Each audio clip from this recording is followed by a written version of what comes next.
Not every movie is a pleasant experience for the talent involved. Sometimes, an actor is openly ashamed of a movie in which they starred and is keen to let everyone know how much they loathe various aspects of a film's production. Big-budget blockbusters are the most frequent objects of an actor's mockery. These days, practically every would-be summer blockbuster is a spectacle-laden superhero feature, for better or worse, so there's a lot of animosity between certain actors and many of their most famous roles. The movie stars on this list have had serious problems with the superpowered films in which they starred. Here are 10 actors who hated their superhero movies. But before we start, make sure you follow us by clicking on that like button below the video to get more sweet content from Animated Times. Let's go.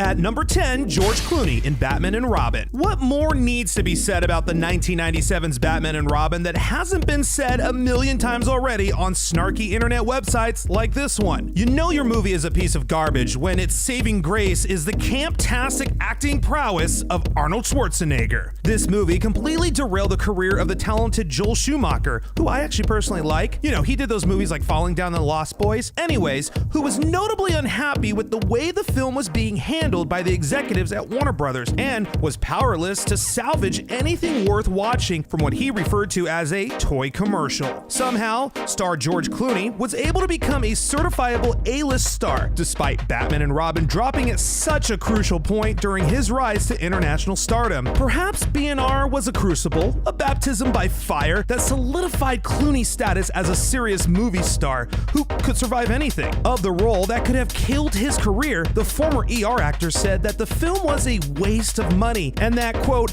"I think we may have killed the franchise." He's even outright apologized for the film on numerous occasions. Indeed, it took 2005's Batman Begins, one of the first and most well-remembered of the dark and gritty reboots, to bring Batman back to pop culture dominance. At number 9, Kirsten Dunst in Spider-Man 3.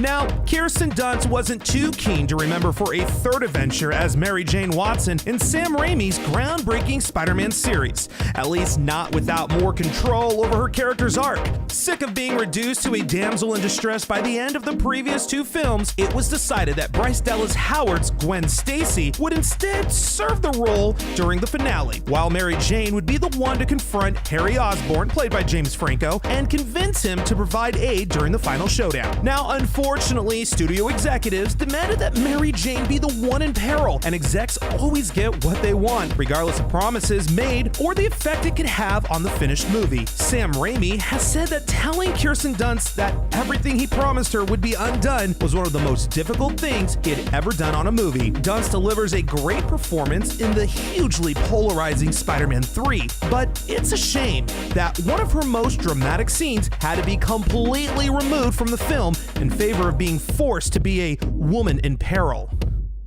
At number 8, Halle Berry in Catwoman. Catwoman is a bizarre movie, seemingly directed and edited by schizophrenic children high on a combination of sugary breakfast cereal and cocaine. Catwoman's only point of merit is that it makes Batman and Robin look like a decent film by comparison? Question mark. This is easily Sharon Stone's worst movie, and she starred in Basic Instinct 2. Halle Berry plays the title character, a feline heroine with virtually nothing in common with Michelle Pfeiffer's beloved version of the character or literally any other version of Catwoman in any medium ever. After the film received terrible reviews and bombed at the box office, it naturally swept the Golden Raspberry Awards, winning 4 Razzies, including Worst Actress. Halle Berry appeared in person to accept her award, holding it alongside her 2001 Oscar for Monsters Ball. During her acceptance speech, Berry, never one to mince words, thanked Warner Brothers for casting her in a piece of god-awful movie.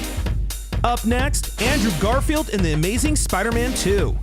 The Amazing Spider-Man was an ill-fated reboot of the Spider-Man series created so that Sony could hold on to the rights after plans for Sam Raimi to make a 4th chapter in his critically acclaimed take on the web-slinger were nixed. Now, the first ASM film did decent business in 2012, but its $260 million domestic take was a far cry from the $330 million that Spider-Man 3 had earned 5 years before. For the sequel, Sony executives were overly hands-on in the filmmaking process, leading to loud rumblings of unrest among the talent. The composer for the film, James Horner. Star Trek II, Avatar, yeah, I know, I totally love him, reportedly dropped out of the follow-up feature to avoid the drama, and the film was overstuffed with half-baked plot threads, which were to be explored in numerous sequels, and spin-offs, of course, because, that's a thing, which ended up never being made, as the film wound up underperforming at the box office, leading to Sony allowing a rebooted version of the character to make his debut in Marvel's Captain America Civil War. For his part, star Andrew Garfield was outspoken about his discontent with the handling of ASM 2, saying that Sony's interference led to the film being less than it should have been. Now that Tom Holland is in the spandex, Garfield said he was excited to just be a fan again. At number 6, Jared Leto in Suicide Squad. Now, the DC Extended Universe, despite starring fan-favorite characters like Superman, Batman, Wonder Woman, and the Joker, has not been faring well with critics, with the exception of Wonder Woman and Aquaman, of course. With 6 films yet released, 2017's Wonder Woman has the highest critic rating, with a 93% approval rating on Rotten Tomatoes. Whatever gets 93%, just saying. Which is much more when compared to the other 5 movies. Now, one person who particularly disliked Suicide Squad actually starred in it, and that's Jared Leto. The film was criticized for including him front and center in all of the marketing materials, though his role in the movie itself is secondary at best and negligible at worst. Leto said that nearly all of the scenes he shot wound up on the cutting room floor, and that there was enough material to create a whole other Joker movie. Reports that he mentioned feeling like he had been tricked into being in Suicide Squad were overblown and unconfirmed, but that in no way takes away from the fact that he was clearly unhappy with the final product. Time will tell if Leto can be persuaded to return for additional sequels, as well as movies like Justice League 2 or Matt Reeves' solo Batman film. At number 5, Hugo Weaving in Captain America: The First Avenger. Marvel is on top of the world right now, well duh, though they face constant criticism over their perceived villain problem, in that many of the antagonists of the film are barely boring compared to the heroes they face. Malekith the Dark Elf, Ronan the Accuser, and Whiplash, more on him in a bit, all forgettably fade into the background of their movies. One of the rare exceptions to this unfortunate trend is the Red Skull, as played by Hugo Weaving in 2011's Captain America: The First Avenger, who delighted audiences with his equally hammy and menacing stature, not to mention his namesake facial deformity. Now, while fans saw the return of Red Skull in the Avengers Infinity War after his ambiguous demise at the end of The First Avenger, Hugo Weaving has expressed an active interest in not returning to the part. Regarding his role as the evil Hydra commander, he reflected that while he was willing to give it a shot, that type of movie was ultimately not really his cup of tea. At number 4, Ryan Reynolds in The Green Lantern. So 2 years before Man of Steel, 2011's Green Lantern was supposed to launch DC's cinematic universe. Angela Bassett as Amanda Waller is a noticeable bit of world building, but it didn't quite work out that way. Despite the power of rising star Ryan Reynolds and respected director Martin Campbell, he did GoldenEye, Casino Royale, and The Mask of Zorro. Love him. Anyways, Green Lantern was a dud with critics and audiences alike, crashing and burning at the box office. Ryan Reynolds reflected that the movie was not up to par, that it was overly reliant on visual effects, and that the film was edited beyond repair by studio execs after Martin Campbell submitted his first cut. Additionally, despite the firm establishment of the DC Extended Universe with Man of Steel and Batman v Superman, Reynolds expressed no interest in returning to the role of Hal Jordan for future films. Tellingly, there are a handful of snipes taken towards the film in Reynolds' latest superhero parody send-up, Deadpool. Yeah, I know, we all love it. Especially the quote, "Please don't make the super suit green or animated." At number 3, Ryan Reynolds in X-Men Origins: Wolverine. Yes, I know we just mentioned Ryan Reynolds, but he's that awesome, he gets 2 spots. 2 years before Green Lantern, Ryan Reynolds was stuck in another half-baked superhero flick, X-Men Origins: Wolverine, a film which has gained newfound historical relevance following the runaway success of 2016's Deadpool. In both films, Reynolds plays Wade Wilson, the merc with a mouth, and a penchant for killing people while spouting off one-liners. However, fans balked at the character's arc, which finds him reduced to a brainwashed lackey of Colonel Stryker, played by Danny Houston, with his mouth literally sewn shut. It was a bold move, to be sure, but many fans were outraged at the perceived bastardization of their favorite character. In Deadpool, which reboots the character much closer to his wacky R-rated comic book roots, there is no shortage of jokes at the expense of X-Men Origins, Wolverine, and that film's loose interpretation of the Deadpool character. Best of all, Ryan Reynolds plays him in both films, making them amusingly dissonant companion pieces.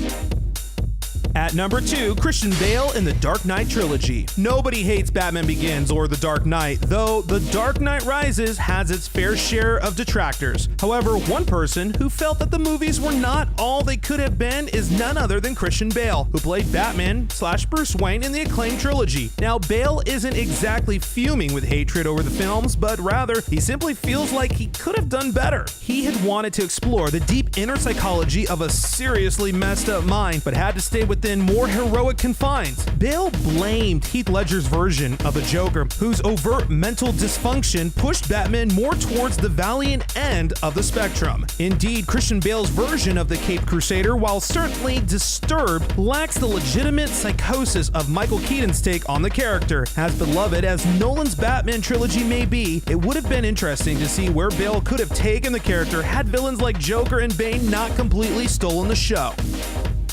And at number 1, Christopher Reeve in Superman 4. Richard Donner's Superman, the movie, is one of the most legendary and revered superhero stories of all time, and the director's cut of Superman 2 is right behind it. However, behind-the-scenes drama involving the producers wanting a lighter tone led to replacement director Richard Lester adding a lot of silly jokes into the theatrical cut of Superman 2 and Superman 3 that was an obnoxious comedy starring Richard Pryor for no good reason. After that film made a ton of money, though significantly less than its predecessors, the producers dropped the series and it landed in the hands of Canon Films. Superman 4, The Quest for Peace, was put into development, and actor Christopher Reeve was excited at the prospect of telling a story about a nuclear disarmament and was even able to persuade Gene Hackman to return as Lex Luthor. However, the film had its budget slashed numerous times and was edited down into a barely watchable 90-minute travesty, which was basically unfinished. Reeves saw the writing on the wall during shooting and just knew that the film would be awful. In his autobiography, Still Me, he wrote that the film was a far cry from the vision he had for the film and that it was an embarrassment for everyone involved. It says a lot that even after 12 years of 2.5 Men, Superman 4 is still the worst thing that Jon Cryer has ever done. Okay, so what did you think? Did these movies deserve criticism from the very actors who starred in them? Sound off in the comments below. If you haven't already liked our page, go hit that like button. And if you liked what you saw, you can check out more awesome content on our page. And as always, thanks for watching.